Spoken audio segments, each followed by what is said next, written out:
Hello friends, in this video we will study chapter 1 Matter in our surroundings taken from class 9 subject science.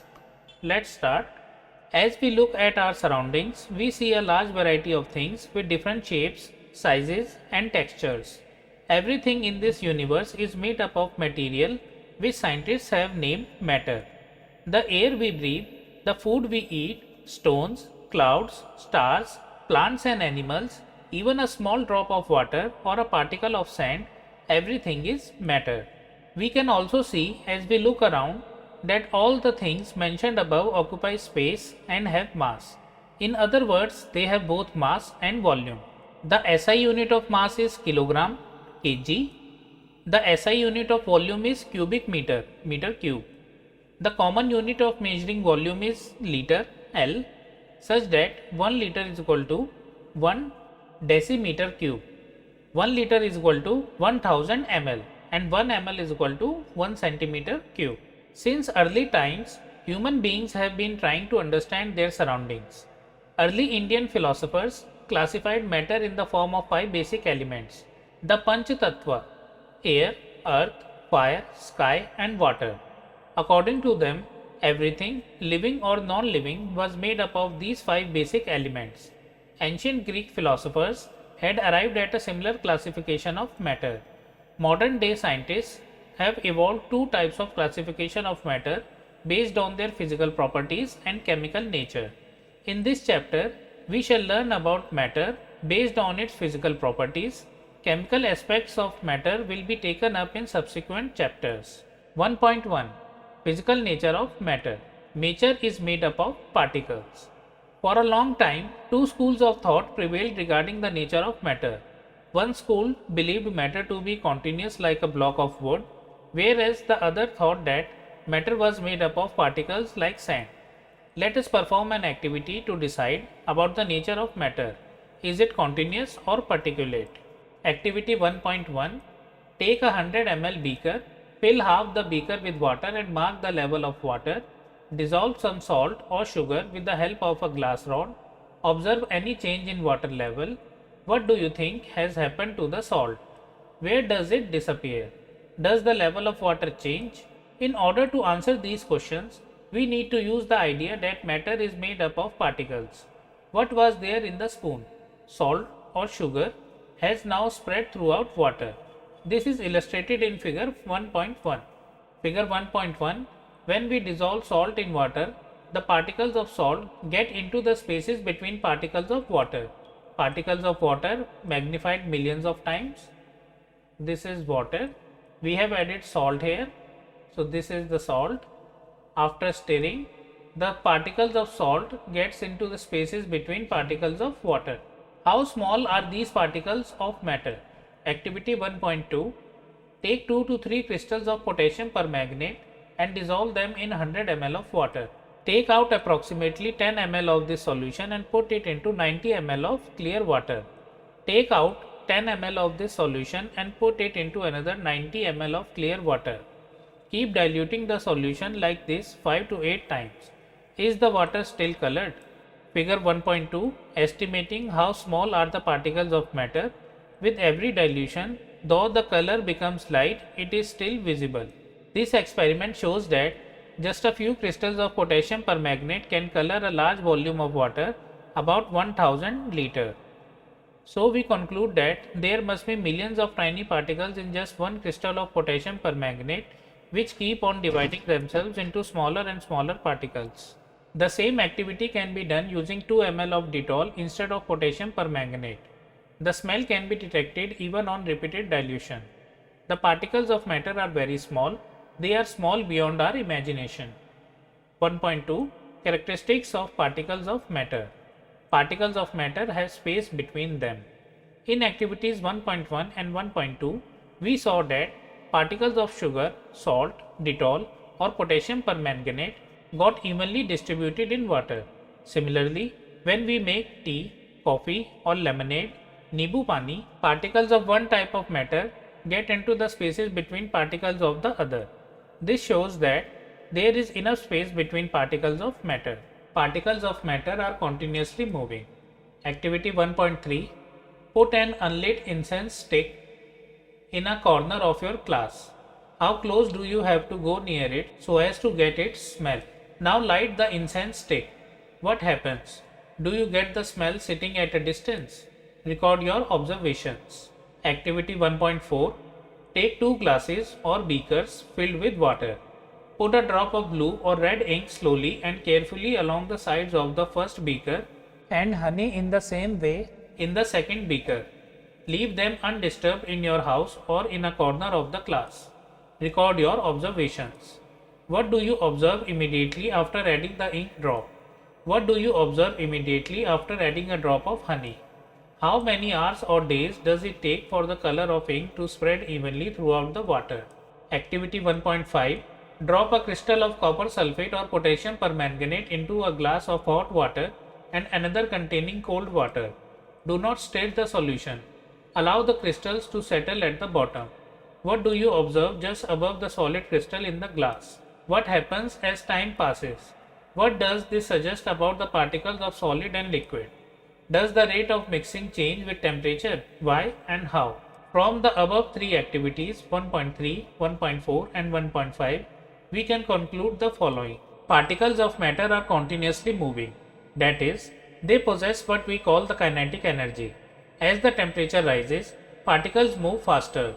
So, we can say that with increase in temperature, the kinetic energy of the particles also increases. In the above three activities, we observed that particles of matter intermix on their own with each other. They do so by getting into the spaces between the particles. This intermixing of particles of two different types of matter on their own is called diffusion. We also observed that on heating, diffusion becomes faster. Why does this happen? Particles of matter attract each other. Activity 1.6. Play this game in the field, make 4 groups and form human chains as suggested.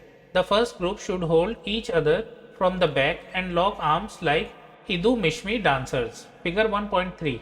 As you can see in figure 1.3, the second group should hold hands to form a human chain.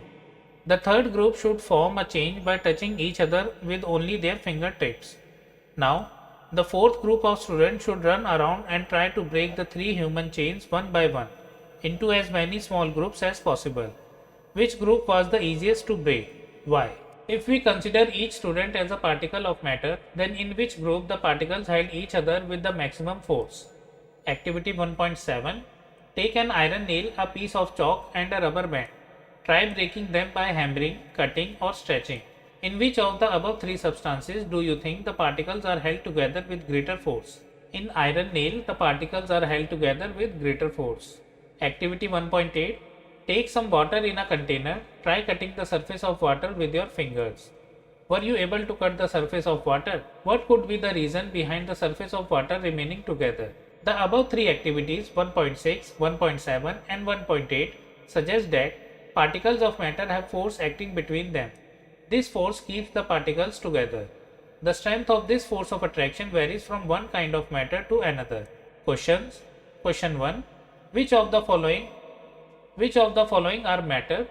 Chair, air, love, smell, hate, almonds, thought, cold, lemon water, smell of perfume. Answer. The following substances are matter: chair, air, almonds, lemon water. The smell of perfume. Smell is considered as a matter due to the presence of small volatile substances in air that occupy space and have mass. Question 2. Give reasons for the following observation. The smell of hot sizzling food reaches you several meters away, but to get the smell from cold food you have to go close. Answer. Particles in the air, if fueled with higher temperatures, acquire high kinetic energy, which aids them to move fast over a stretch. Hence, the smell of hot sizzling food reaches a person even at a distance of several meters. Question 3. A diver is able to cut through water in a swimming pool. Which property of matter does this observation show? Answer. The diver is able to easily cut through the water in the swimming pool because of the weak forces of attraction between water molecules. It is this property of water that attributes to easy diving. Question 4. What are the characteristics of the particles of matter? Answer. The characteristics of particles of matter are as follows. A. Presence of intermolecular spaces between particles. B. Particles are in constant motion. C. They attract each other. D. All matter is composed of very small particles which can exist independently. 1.3 States of matter. Observe different types of matter around you. What are its different states? We can see that matter around us exists in three different states: solid, liquid and gas. These states of matter arise due to the variation in the characteristics of particles of matter. Now, let us study about the properties of these three states of matter in detail. 1.3.1 The solid state. Activity 1.9 Collect the following articles: a pen, a book, a needle and a piece of wooden stick. Sketch the shape of the above articles in your notebook by moving a pencil around them.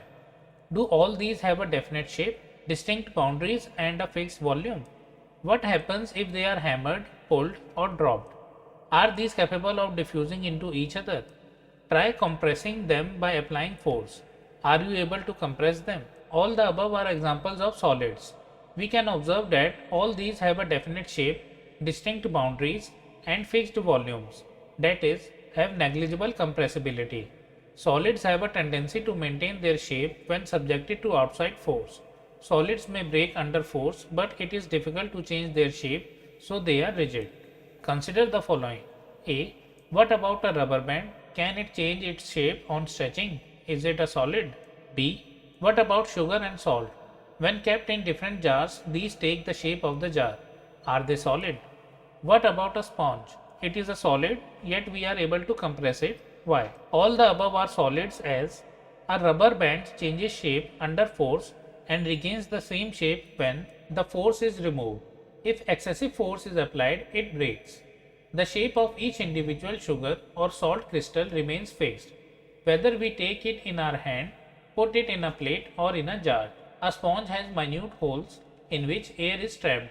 When we press it, the air is expelled out and we are able to compress it. 1.3.2 The liquid state. Activity 1.10 Collect the following: A. Water, cooking oil, milk, juice, a cold drink. B. Containers of different shapes. Put a 50 ml mark on these containers using a measuring cylinder from the laboratory. What will happen if these liquids are split on the floor? Measure 50 ml of any one liquid and transfer it into different containers one by one. Does the volume remain the same? Does the shape of the liquid remain the same? When you pour the liquid from one container into another, does it flow easily? We observe that liquids have no fixed shape but have a fixed volume. They take up the shape of the container in which they are kept. Liquids flow and change shape, so they are not rigid but can be called fluid. Refer to activities 1.4 and 1.5, where we saw that solids and liquids can diffuse into liquids. The gases from the atmosphere diffuse and dissolve in water. These gases, especially oxygen and carbon dioxide, are essential for the survival of aquatic animals and plants. All living creatures need to breathe for survival. The aquatic animals can breathe underwater due to the presence of dissolved oxygen in water. Thus, we may conclude that solids, liquids and gases can diffuse into liquids. The rate of diffusion of liquids is higher than that of solids. This is due to the fact that in the liquid state, particles move freely and have greater space between each other as compared to particles in the solid state. 1.3.3 The gaseous state. Have you ever observed a balloon seller filling a large number of balloons from a single cylinder of gas? Enquire from him how many balloons is he able to fill from one cylinder. Ask him which gas does he have in the cylinder. Activity 1.11 Take 300 ml syringes and close their nozzles by rubbing corks, as shown in figure 1.4. Remove the pistons from all the syringes. Leaving one syringe untouched, fill water in the second and pieces of chalk in the third. Insert the pistons back into the syringe. You may apply some Vaseline on the pistons before inserting them into the syringe for their smoother movement. Now, try to compress the content by pushing the piston in each syringe. Figure 1.4. This is the piston, this is gas and this is rubber cork. What do you observe? In which case was the piston easily pushed in? What do you infer from your observations? We have observed that gases are highly compressible as compared to solids and liquids. The liquefied petroleum gas LPG cylinder that we get in our home for cooking or the oxygen supplied to hospitals in cylinders is compressed gas. Compressed natural gas CNG is used as fuel these days in vehicles. Due to its high compressibility, large volumes of a gas can be compressed into a small cylinder and transported easily. We come to know of what is being cooked in the kitchen without even entering there, by the smell that reaches our nostrils. How does this smell reach us? The particles of the aroma of food mixed with the particles of air spread from the kitchen reach us and even farther away. The smell of hot cooked food reaches us in seconds. Compare this with the rate of diffusion of solids and liquids. Due to high speed of particles and large space between them, gases show the property of diffusing very fast into other gases. In the gaseous state, the particles move about randomly at high speed. Due to this random movement, the particles hit each other and also the walls of the container. The pressure exerted by the gas is because of this force exerted by gas particles per unit area on the wall of the container. Figure 1.5. A, B and C show the magnified schematic pictures of the three states of matter. The motion of the particles can be seen and compared in the three states of matter. As you can see, in solids, the particles are closely packed and intermolecular spaces are very low. In liquid, it is loosely packed, and in gas, these are very loosely packed, as you can see in the figure. 1.4. Can matter change its shape? We all know from our observation that water can exist in three states of matter: solid as ice, liquid as the familiar water, and gas as water vapor. What happens inside the matter during this change of state? What happens to the particles of matter during the change of states? How does this change of state takes place? We need answers to these questions, isn't it? 1.4.1 Effect of change of temperature. Activity 1.12. Take about 150 gram of ice in a beaker and suspend a laboratory thermometer so that its bulb is in contact with the ice, as in figure 1.6. Figure 1.6a, conversion of ice into water. So this is the thermometer, glass stirrer, beaker, ice, burner, iron stand. So here, while burning, the beaker gets heated and ice is converted into water. In figure 1.6b, conversion of water to water vapor. This is the thermometer, glass stirrer, beaker, water, burner, iron stand. Here the burner heats the beaker and water is converted into water vapors. Start heating the beaker on a low flame. Note the temperature when the ice starts melting. Note the temperature when all the ice has converted into water. Record your observations for this conversion of solid to liquid state. Now, put a glass rod in the beaker and heat while stirring till the water starts boiling. Keep a careful eye on the thermometer reading till most of the water has vaporized. Record your observations for the conversion of water in the liquid state to the gaseous state. On increasing the temperature of solids, the kinetic energy of the particles increases. Due to the increase in kinetic energy, the particles start vibrating with greater speed. The energy supplied by heat overcomes the force of attraction between the particles. The particles leave their fixed positions and start moving more freely. A stage is reached when the solid melts and is converted to a liquid. The minimum temperature at which a solid melts to become a liquid at the atmospheric pressure is called its melting point. The melting point of a solid is an indication of the strength of the force of attraction between its particles. The melting point of ice is 273.15 Kelvin. Note, Kelvin is the SI unit of temperature. 0 degrees Celsius is equal to 273.15 Kelvin. For convenience, we take 0 degrees Celsius is equal to 273 Kelvin after rounding off the decimal. To change a temperature on the Kelvin scale to the Celsius scale, you have to subtract 273 from the given temperature, and to convert a temperature on the Celsius scale to the Kelvin scale, you have to add 273 to the given temperature. The process of melting, that is, change of solid state into liquid state, is also known as fusion. When a solid melts, its temperature remains the same. So where does the heat energy go? You must have observed during the experiment of melting that the temperature of the system does not change after the melting point is reached, till all the ice melts. This happens even though we continue to heat the beaker, that is, we continue to supply heat. This heat gets used up in changing the state by overcoming the forces of attraction between the particles.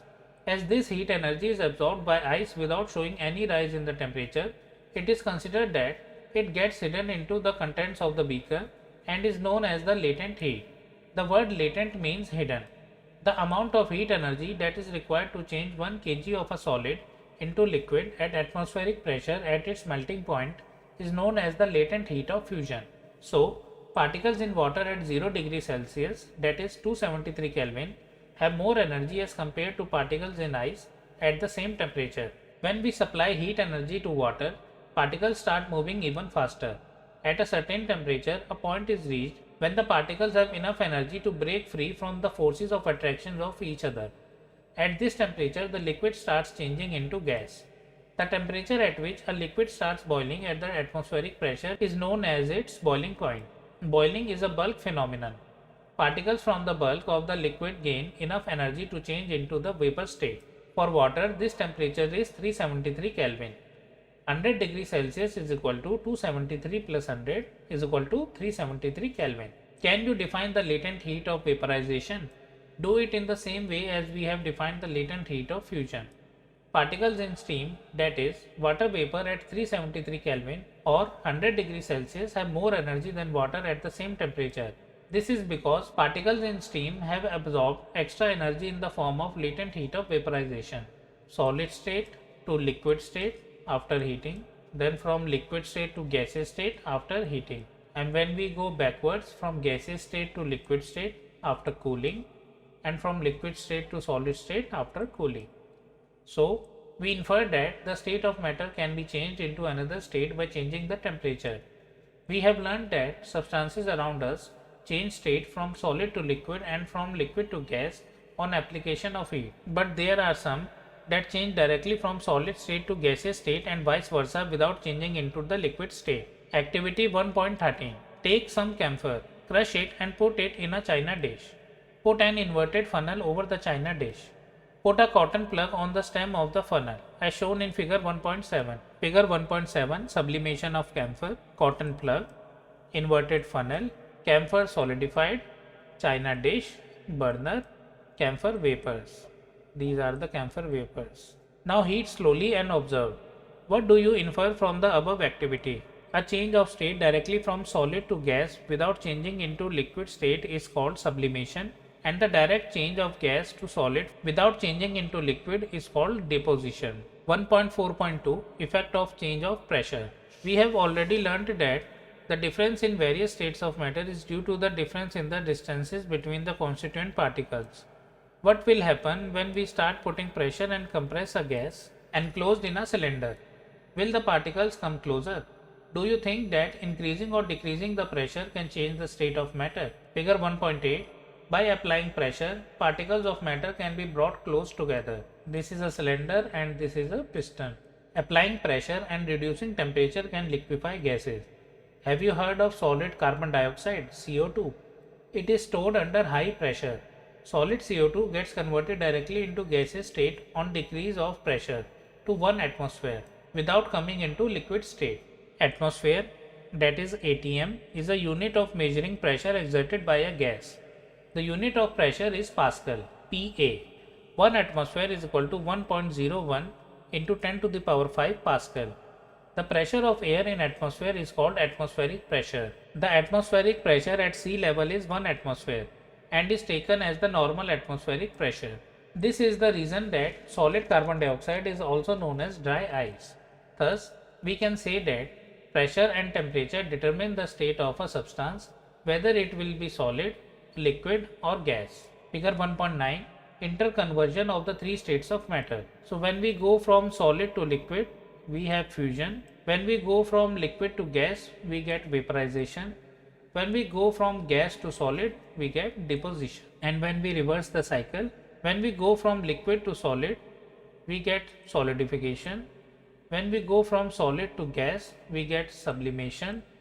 And when we go from gas to liquid, we get condensation. 1.5 Evaporation. Do we always need to heat or change pressure for changing the state of matter?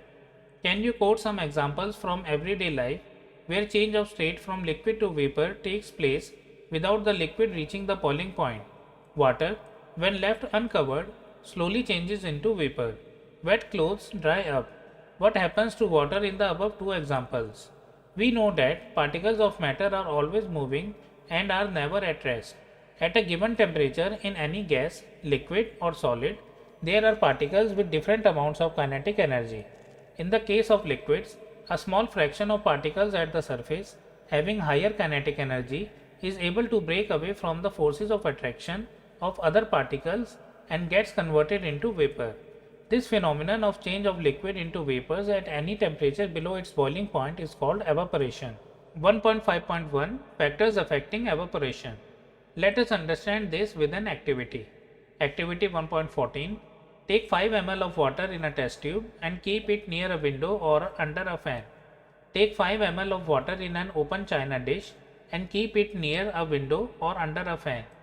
Take 5 ml of water in an open china dish and keep it inside a cupboard or on a shelf in your class. Record the room temperature. Record the time or days taken for the evaporation process in the above cases. Repeat the above 3 steps of activity on a rainy day and record your observations. What do you infer about the effect of temperature, surface area and wind velocity, that is speed, on evaporation? You must have observed that the rate of evaporation increases with an increase of surface area. We know that evaporation is a surface phenomenon. If the surface area is increased, the rate of evaporation increases. For example, while putting clothes for drying up, we spread them out. An increase of temperature. With the increase of temperature, more number of particles gets enough kinetic energy to go into the vapor state. A decrease in humidity. Humidity is the amount of water vapor present in air. The air around us cannot hold more than a definite amount of water vapor at a given temperature. If the amount of water in air is already high, the rate of evaporation decreases. An increase in wind speed. It is a common observation that clothes dry faster on a windy day. With the increase in wind speed, the particles of water vapor move away with the wind, decreasing the amount of water vapor in the surrounding. 1.5.2 How does evaporation cause cooling? In an open vessel, the liquid keeps on evaporating. The particles of liquid absorb energy from the surrounding to regain the energy lost during evaporation. This absorption of energy from the surroundings makes the surroundings cold. What happens when you pour some acetone, that is nail polish remover, on your palm? The particles gain energy from your palm or surroundings and evaporate, causing the palm to feel cool. After a hot sunny day, people sprinkle water on the roof or open ground because the large latent heat of vaporization of water helps to cool the hot surface. Can you cite some more examples from daily life where we can feel the effect of cooling due to evaporation? Why should we wear cotton clothes in summer? During summer, we perspire more because of the mechanism of our body which keeps us cool. We know that during evaporation, the particles at the surface of the liquid gain energy from the surroundings or body surface and change into vapor. The heat energy equal to the latent heat of vaporization is absorbed from the body, leaving the body cool. Cotton, being a good absorber of water, helps in absorbing the sweat and exposing it to the atmosphere for easy evaporation. Why do we see water droplets on the outer surface of a glass containing ice cold water? Let us take some ice cold water in a tumbler. Soon we will see water droplets on the outer surface of the tumbler. The water vapor present in air, on coming in contact with the cold glass of water, loses energy and gets converted to liquid state, which we see as water droplets. Friends, we have completed chapter 1, Matter in Our Surroundings. We have read the chapter. In the next video, we will do question answers from the same chapter. If you like the video, kindly like it and share it with your friends. In case you have not subscribed to my channel, kindly subscribe it and press the bell icon so that new video notifications could reach you. We'll meet in the next video. Till then, take care and respect your elders. I am Vaibhav signing off. Thank you for watching.